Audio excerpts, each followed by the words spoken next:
सुप्रभात बच्चों, कैसे हैं आप सब।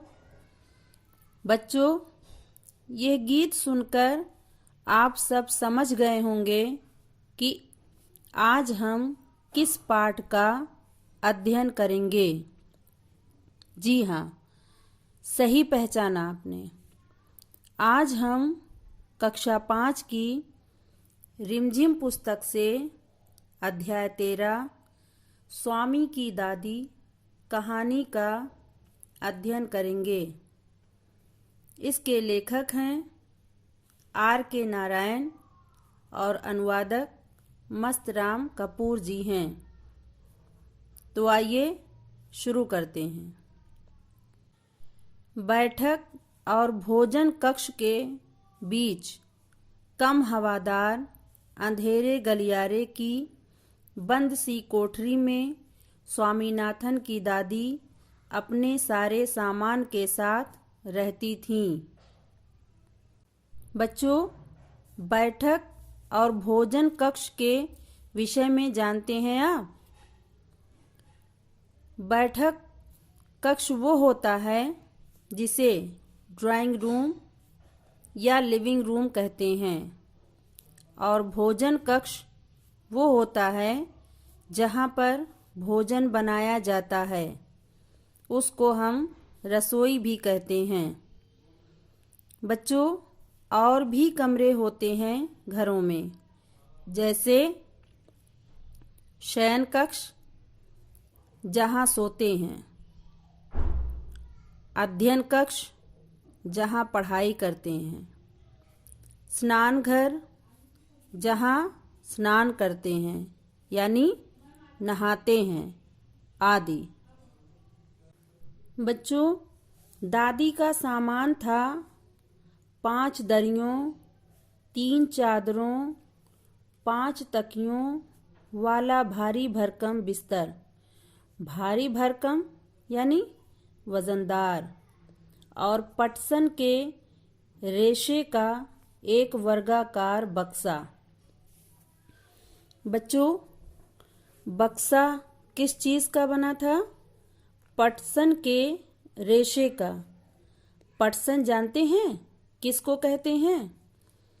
पटसन एक रेशेदार पौधा होता है। इसका तना पतला और बेलनाकार होता है।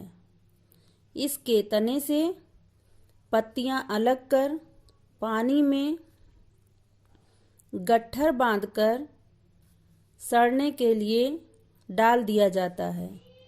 इसके बाद रेशे को पौधे से अलग किया जाता है। इसके रेशे से बोरे, टाट, दरी, पैकिंग बैग, रस्सियाँ, तंबू, तिरपाल, निम्न कोटि के कपड़े, कालीन, पर्दे, घरों की सजावट आदि के सामान बनते हैं। इसकी डंठल से लुगदी प्राप्त होती है, जो कागज बनाने के काम आती है। तो बच्चों, ये बताओ, दादी के पास जो बक्सा था वो कैसा था? वर्गाकार। वर्गाकार यानी चौकोर आकार का, जिसकी चारों भुजाएं यानी लंबाई चौड़ाई बराबर होती हैं, जैसे कैरम बोर्ड, मेज आदि। बच्चों, आपने और भी आकार देखे होंगे जिसको अंग्रेजी में शेप कहते हैं, जैसे आयत यानी रेक्टेंगल। बच्चों, अभी आपने पढ़ा कि वर्ग की चारों भुजाएं बराबर होती हैं, वैसे ही आयत के आमने सामने की भुजाएं बराबर होती हैं। आयत के आकार की आपने कई सारी वस्तुओं को देखा होगा, जैसे पर्स, मोबाइल आदि। इसी प्रकार त्रिभुज भी होता है। त्रिभुज को हम ऐसे ही नहीं बता सकते कि कौन सी भुजा एक दूसरे के बराबर होगी, क्योंकि ये अपने आकार के अनुसार कई प्रकार के होते हैं, जैसे बर्थडे कैप, आइसक्रीम आदि। अगला है गोला यानी सर्कल। ये किसी भी भुजा से मिलकर नहीं बनता है, बल्कि ये त्रिज्या से मिलकर बनता है। बच्चों, स्वामी की दादी के पास एक छोटा बक्सा भी था, जिसमें तांबे के सिक्के, इलायची, लौंग और सुपारी पड़े रहते थे। बच्चों, तांबा किसे कहते हैं? तांबा एक प्रकार की धातु है, जैसे सोना, चांदी, पीतल आदि।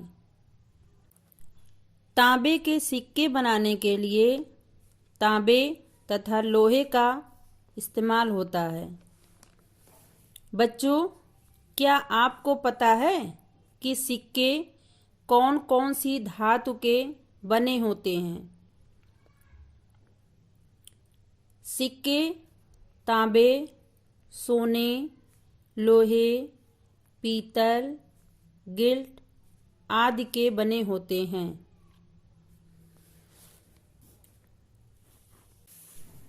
रात के भोजन के बाद स्वामीनाथन दादी के पास उनकी गोद में सिर रखे लौंग, इलायची की गंध भरे वातावरण में अपने को बहुत प्रसन्न और सुरक्षित महसूस कर रहा था।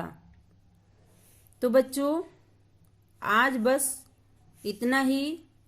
आगे की कहानी हम कल पढ़ेंगे। आज का हमारा गृहकार। स्वामीनाथन अपनी दादी के साथ बहुत सुरक्षित महसूस करता था। आप इन हालात में कैसा महसूस करते हो? दोस्त के घर में